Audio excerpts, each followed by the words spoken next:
One of the single most boring rituals that we have to go through each and every year when it comes to politics is the countdown to the budget. Tunnel vision on the budget with 3 weeks to go. Federal budget is 3 weeks away. Oh, the countdown, what will they do? Now, of course, they got all the numbers wrong last year, but nobody cares. We'll all barrel in and double check on all of their different numbers. But the reality is that one thing is going to be similar to last year's budget, and that is that this government is getting ready to post yet another surplus. Now, remember, their own intergenerational report suggested we would have nothing but deficits for the next 40 years, so who cares what happens this year? The reality is that Australia is in a structural deficit where the government spends more money than it makes. But this is what the Treasurer says as part of this dance to the first week in May. In terms of our fiscal strategy, we are still aiming for a second surplus. We feel like the first surplus last year, the first in 15 years, was an important way to put downward pressure on inflation. So our objective is still a second surplus. We're not there yet. But of course, if it's a surplus, it is a surplus that means the government has more money than even they can spend.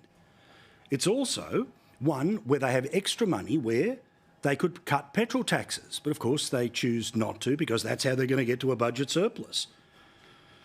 Remember, $1,500 was the automatic tax return people got during the tough times of the COVID pandemic, but financially there's not a lot different for Australians and the cost of living crisis rolls on. Will they be giving you back the automatic $1,500? No, because they've got to keep a surplus. When it comes to a whole series of decisions that they have made to increase taxes here, there and everywhere, will they be changing any of those to get to their surplus? No. There's no way. No way. No. No. No. No. No. No. No. No. No. Yeah, despite the fact that they took money away from you, they made things more expensive and they chose to not release some of the tension that's in the system when it comes to things like petrol tax. Remember, they inherited 23 cents in the dollar, per litre, 23 cents per litre. They are now at 49 cents per litre, the highest that we have ever got to. Oh no, but it's all still about cost of living, isn't it? And you can expect to see in the budget a focus on cost of living help. A tax cut for every taxpayer will be the centrepiece of the cost of living help in the budget. Seriously? They hinted at this towards the end of last year. They announced it in January. It doesn't come into effect until July, but we're going to go around and again tell everyone that too little, too late tax cuts will be enough to change people's lives. How many times do I have to show people this graphic before it'll be understood in Canberra that, sorry, Australians are not going to be doing backflips over $15 a week, let alone $32, $41 or $22 a week? Oh, and this brings me to something as well, which is more proof about how they lied and always lied. Remember, we now have no plans to change this system whatsoever. We were told over and over again, and the Prime Minister famously lied when he said, My word is my bond. And remember, at the time when all of this was announced, it was only a last-minute decision ticked off on Cabinet. It was all fast-moving action. Nobody had done the hard work. That's when we changed our position. So the evolution of that thinking, that's a quote from you on January the 15th. Yeah. So at that point on that day, is that an honest answer to the question that the government's position hasn't changed? Yes, it is. We hadn't changed our position until the Cabinet did. So they changed the position in January of 2024. Well, lo and behold, that was garbage. You knew it was garbage then, and we know it's garbage now, because Freedom of Information requests have shown that this government has been working on the details of doing what they have done with too little, too late tax cuts, not since June 2023, but weeks after they became the government in June of 2022. The only way we know this, of course, is through the Freedom of Information process, but because the assumption is you're not going to pay attention to it, the lie that they gave us in January is an even deeper lie, because it was one where they didn't just change at the last minute. They've been doing the work since June of 2022 to do it. That said, fake news is abounding right now. I say that because the headline of the Canberra Times is a little different than what the Treasurer actually said today by pretending that there's more cost of living relief that's on the cards for the federal budget. Now, he says that the bulk of the money, the biggest whack that'll be there for cost of living, is $15 per week in the too little too late tax cuts. But here's what he actually said today and why I think that headline is a little off the mark. If we can afford to do a little more than that, then those decisions will be taken in the next week or two as well. Now, of course, my frustration that has always been there with this government, you share it too, is they promised a reality in Australia that would be very different than the one that we're actually living.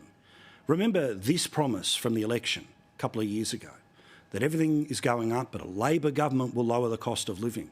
Well, let's just have a look at how that's going right now. Let me run you through a bunch of headlines here, including from the ABC, saying that new data shows that households are under extreme cost of living stress. Meantime, 9.4 million Australians have less than $1,000 in the bank, and of those people, the average is only $210 that's in the bank. Over 1 million people have missed their credit card payments on their way towards 2 million people. Not to mention food security. 3.7 million people last year weren't able to put a meal on the table, so they ended up going to places like Food Bank. The federal government, rather than giving them a huge amount of extra money, of course, is going to spend $40 million on marketing the too little too late tax cuts, but only $15 million is going to go to a whole collection of charities to deal with the reality of what people are living right now. And put simply, when it comes to cost of living, the pressure that is there is extreme. Not my word. It's from consumer websites. They track this stuff every single week. They've concluded that Australians right now under this dial are in extreme financial pressure right now. Well, there's a whole bunch of cost of living concerns that exist for them right now, which is why we are starting to see the reality of Labor's failure to actually deal with cost of living. Too little too late tax cuts based off lies, full of spin and then rammed down our throats with taxpayer dollars. Australians won't buy it. Because regardless of even if you're the most ardent Labor supporter, you know that $15 a week is not going to touch the sides. Especially when everything from your groceries to your petrol has gone up way more than just $15 a week. There's even a plan to increase your council rates in Queensland by more than $400 in the next 12 months. But thankfully the polls are now starting to show that people have worked out that it is the government, Labor, Chalmers, Albo, Gallagher, that told you things would be better, but the reality is they have got worse. The Resolve poll that I went into in some detail last night, the joy of having a Sunday night show, make sure you join us there each and every week, same time, but on a Sunday night. It shows that Labor's vote is falling to a new low. Their vote is down 12%, the primary vote, in the past 12 months. According to this pollster, we're now looking at Labor and the coalition tied at 50-50 right now when it comes to the two-party preferred. It also shows in that poll that there's been an increase to now 55% of Australians who say that they would struggle to afford a major expense. That major expense could be a new fridge because you need it, car repairs because you need them.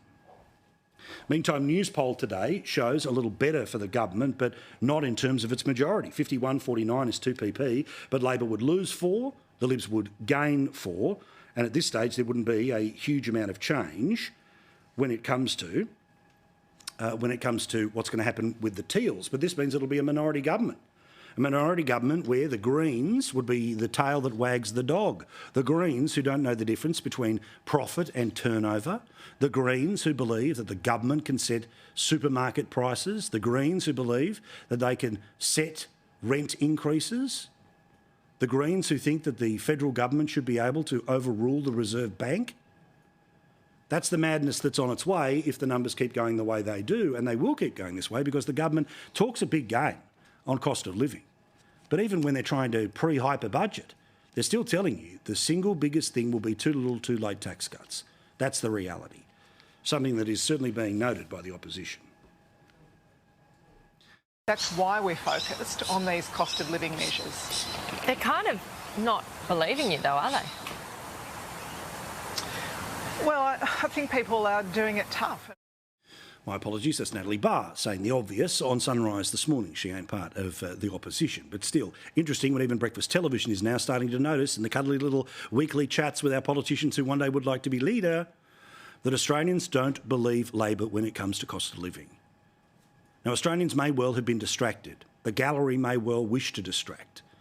But as they did at the last budget where they ignored the reality of the tax increases, in the last budget where they ignored 10 million people losing $1,500 automatic tax returns, these are the same people who ignore that $15 a week is apparently enough for a truly struggling Australian family. Well, we're on the ball. We'll keep at it each and every night. And when those budget documents fall, make sure you watch us on budget night. Doesn't matter what all the other coverage is. I appreciate it. But, you know, we'll be the ones that will blast a hole in the HMA's BS that, of course, the Prime Minister and Grim Jim captain each and every day.